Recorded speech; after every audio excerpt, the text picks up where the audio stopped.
Welcome back to Government Issued, and I am Troy. Well, in this particular video, I want to share a couple of recent pickups and updates on my AR-15-A2. Well, as far as my AR-15-A2, I want to show you guys a photo right now of that. This was how I picked it up and purchased it from my local FFL store. So I got a pretty good deal on it. And of course, this is the AR-15-A2, old school style, you know, have the handle upper, and it doesn't even have a threaded barrel. And then have the DPS lower frame. And it's cool, right? The rifle is great, 5.56, 223. You can feed through this particular rifle. But, I noticed that, I wasn't able to do the things that I wanted to do with it in the sense of scopes. I checked online to see different variations of how you can mount a scope to the handle of the AR-15-A2.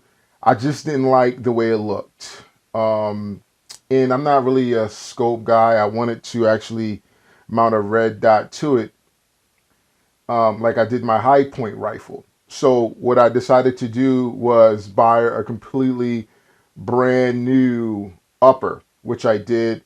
And also I wanted to remove the stock, uh, the manufacturer stock that came with the actual rifle. So I decided to do that as well. And I purchased a collapsible stock, which is adjustable, I believe, in three different adjustments.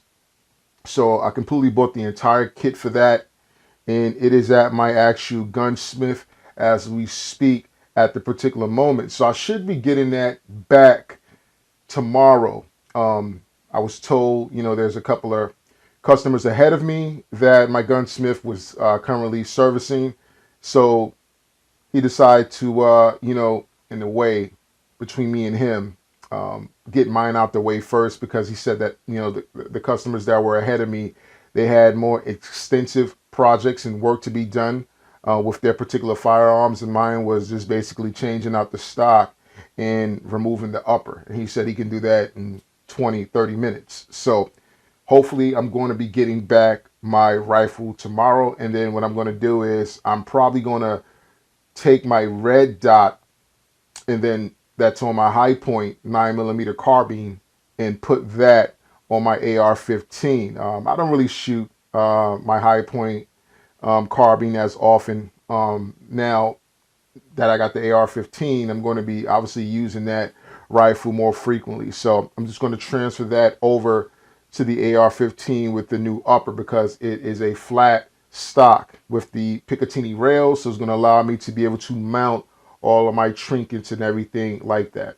So that's not going to be the complete extent of the end of the customizations that you guys see that AR-15-A2 go through. Still considering changing the barrel, because the barrel isn't threaded, and I want to maybe put a muzzle brake on it at some point in time. So I know there's ways to do that without changing the barrel out, and I don't want anyone to machine my barrel to add thread to it. So it depends on how I feel. I might just go with a threaded barrel and just take the factory barrel out and swap it out for a threaded barrel, so I can then put the brake on it. So that's what's going on with the rifle.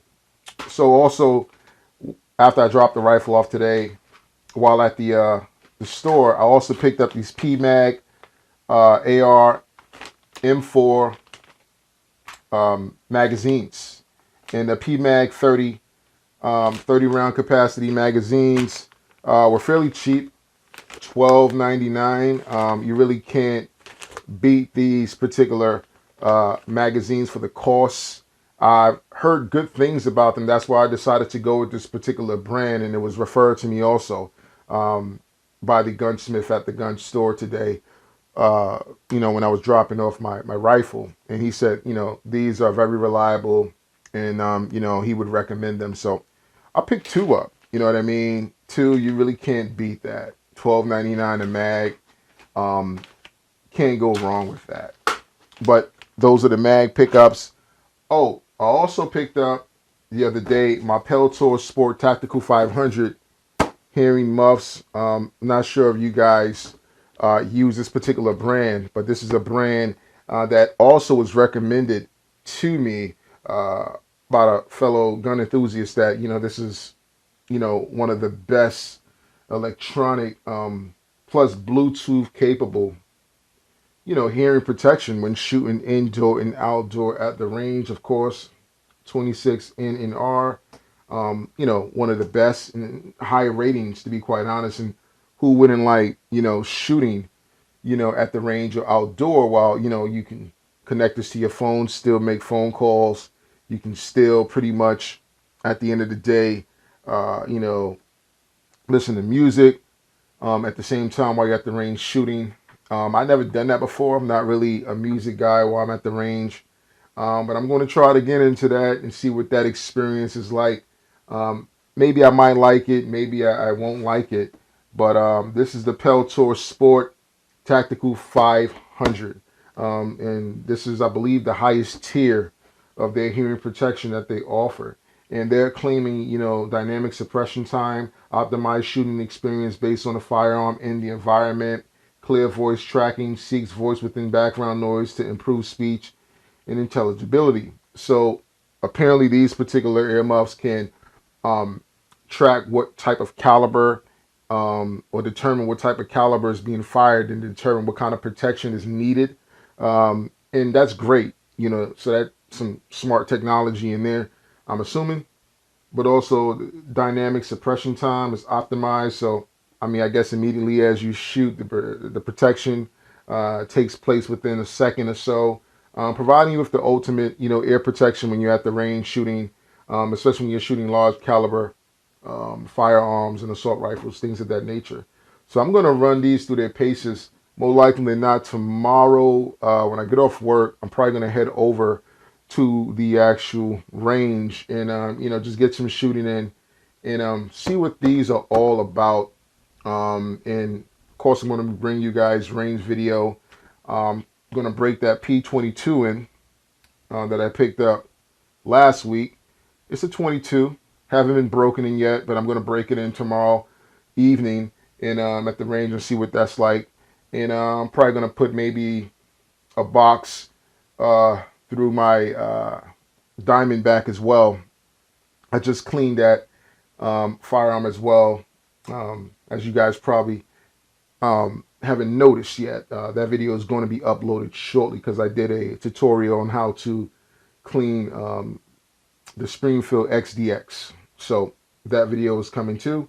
But yeah, just want to update. My subscribers on what's going on with the channel. Got a ton of videos coming y'all way. So I hope you guys are excited for the channel this year. We're going to be talking gun talk and other news topics related to firearms and things of that nature going forward in 2022. So hope you guys are looking forward to that. Please like and subscribe and, share the channel, share the video, and I'll catch you guys in the next one.